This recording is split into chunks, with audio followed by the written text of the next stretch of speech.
Today, we're just going to get right into it as I do my best to review another show. This time, the show is called Shrinking, in a segment I like to call Why Aren't You Watching This? Shh.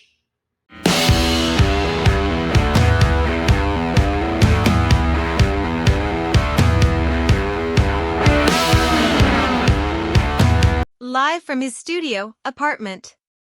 Here is your host, Chris Humphrey. Ho, ho, ho! All right, and welcome back. I'm your host, Chris Humphrey. I think my producer's a little happy with that button. Ooh, boo me. I'm the host. I'll do what I want. Hi. How are you guys? How you doing? Let me know down below how you're doing. I know what you're thinking. I think this is what the third or fourth thing I reviewed that is Apple TV. Personally, yes, I find the quality of Apple TV so much better, and this show shows why. Uh, it hits on all cylinders there. The show is called Shrinking.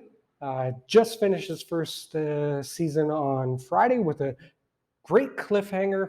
It's making me want more already. If you don't know anything about it, literally it's about a therapist who lost his wife in the most tragic way through a car accident, I believe.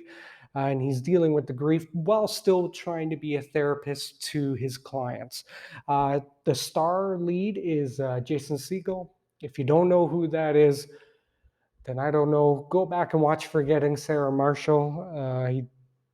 Maybe go back and watch How I Met Your Mother, but other things like Bad Teacher and Sex Tape, and I can go on. This guy's always good. He's good at doing stupid comedy, physical comedy.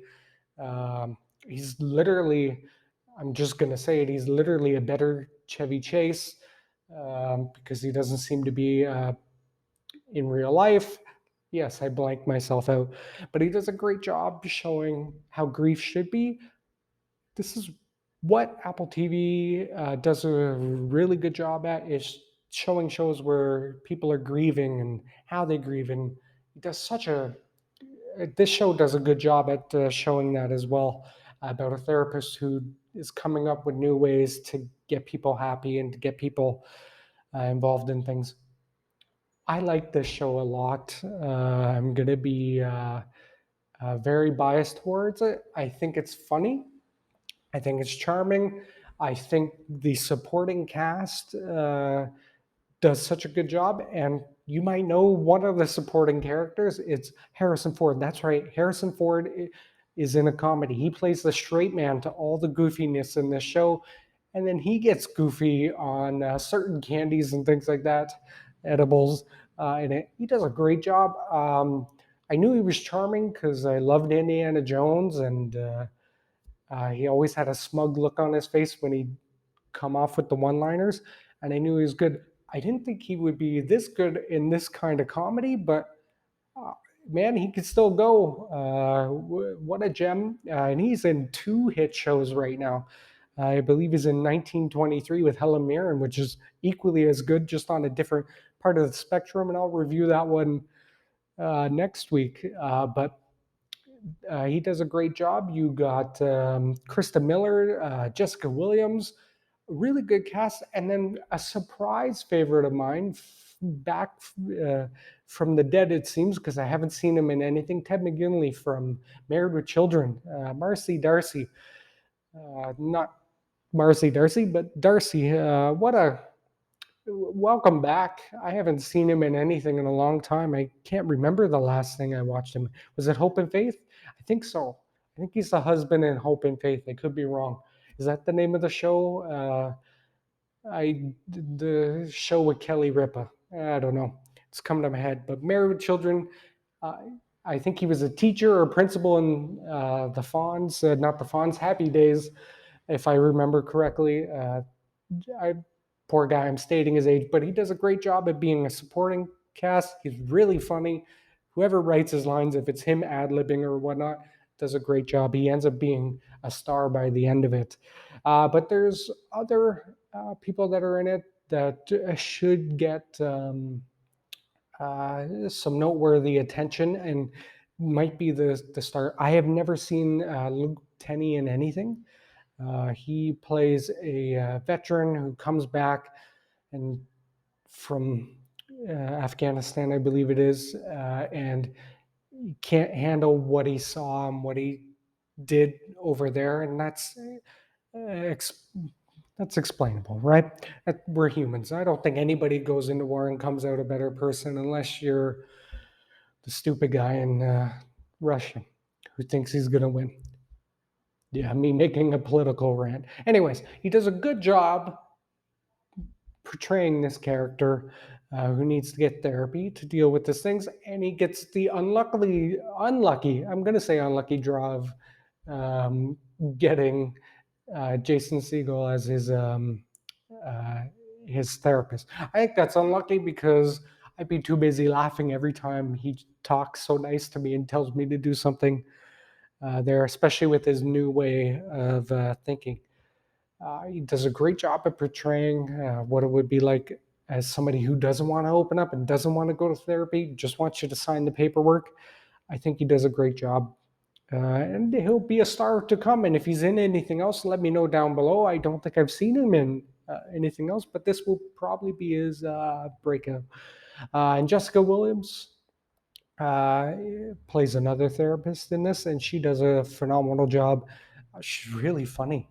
Uh, like I'm talking really funny, like a sweetheart type of person who just plays off of Kristen Miller. They good chemistry together. I didn't feel like anybody had bad chemistry. Even Miss Maxwell, the lady that plays the daughter to Jason Segel's character, does a tremendous job, and this will look good on her resume. What aren't people going to like? Yeah, it's hard to say. Comedy is probably the most subjective subject we have. Some people are going to like Ricky Gervais and Dave Chappelle.